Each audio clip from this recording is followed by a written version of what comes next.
So, to start off our medical malpractice, get your clickers out. What is the probability that a 60-year-old surgeon has been sued for malpractice at least once in his or her career?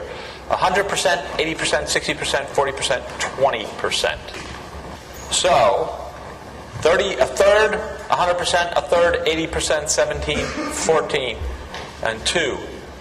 So if you look at the graph here, it looks like, and surgeons are in the high-risk category, it looks like at about 60, it's getting asymptotically up to 100%. And you can see that even in the low-risk category, and we'll find out what the low-risk category is in a second, at 60, it's up at about 65 or 70%. Now, what do you think that does if you're a practitioner in the medical system?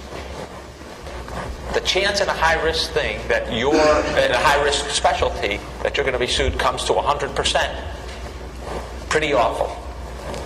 Unless, of course, you get solace that everyone else in that group is pretty much the same. Which medical specialty is sued most frequently? In the emergency room?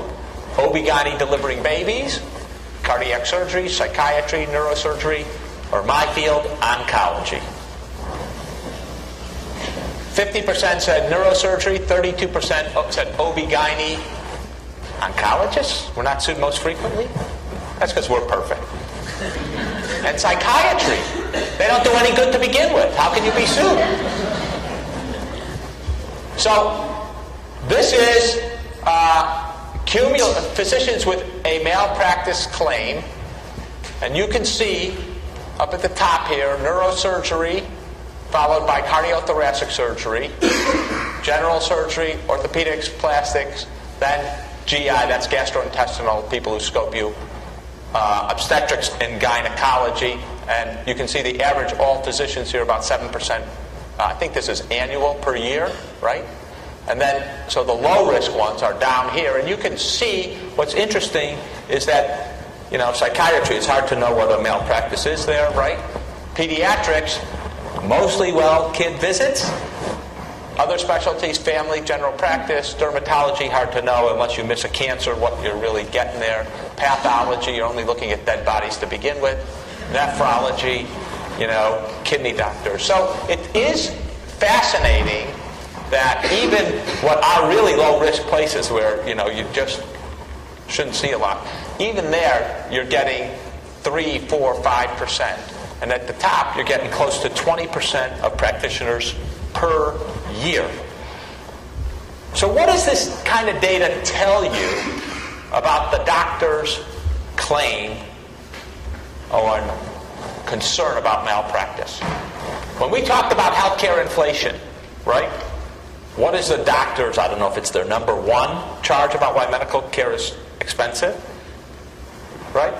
But they always say defensive medicine. I did this because I'm worried about a lawsuit, and so I wanted to protect myself. Does it sound so crazy now?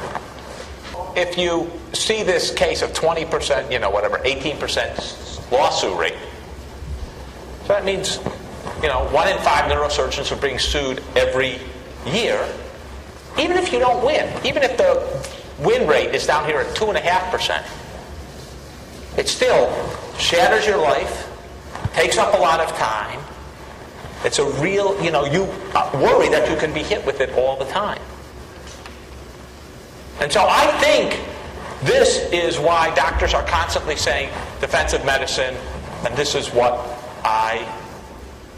this is a major driver for my motivation. Since 1990, is the frequency of medical malpractice claims going up, staying the same, going down, too complex to categorize? Going up, staying the same, going down, too complex to categorize. Well, it's complex. So, if you look at the low risk, it's actually going down. Physicians with the annual claims. If you look at the high risk, it goes up, stay the same. If you look at annual indemnity payments, going down, and then seems to be going down with a bump in the mid-90s, which I don't know why. Definitely complex, but I think it's pretty fair to say that for the low-risk people, it's actually getting better. For the high-risk people, in terms of rate, probably staying the same over a decade with some variation around those periods. You do screw up, in fact. What's the chance that you'll be sued? 75% of the time? 50% of the time? 25% of the time? 10% of the time? 2% of the time?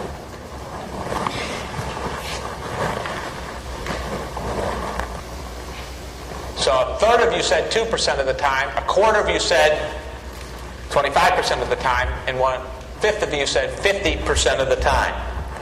The true answer is 2% of the time. This is a really important phenomenon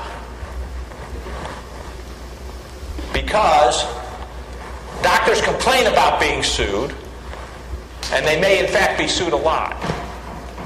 But isn't the question we want to know is, how often do they screw up? Maybe you're sued a lot because you're screwing up a lot. You're not perfect. You make a lot of mistakes. Maybe you really are a bad doctor.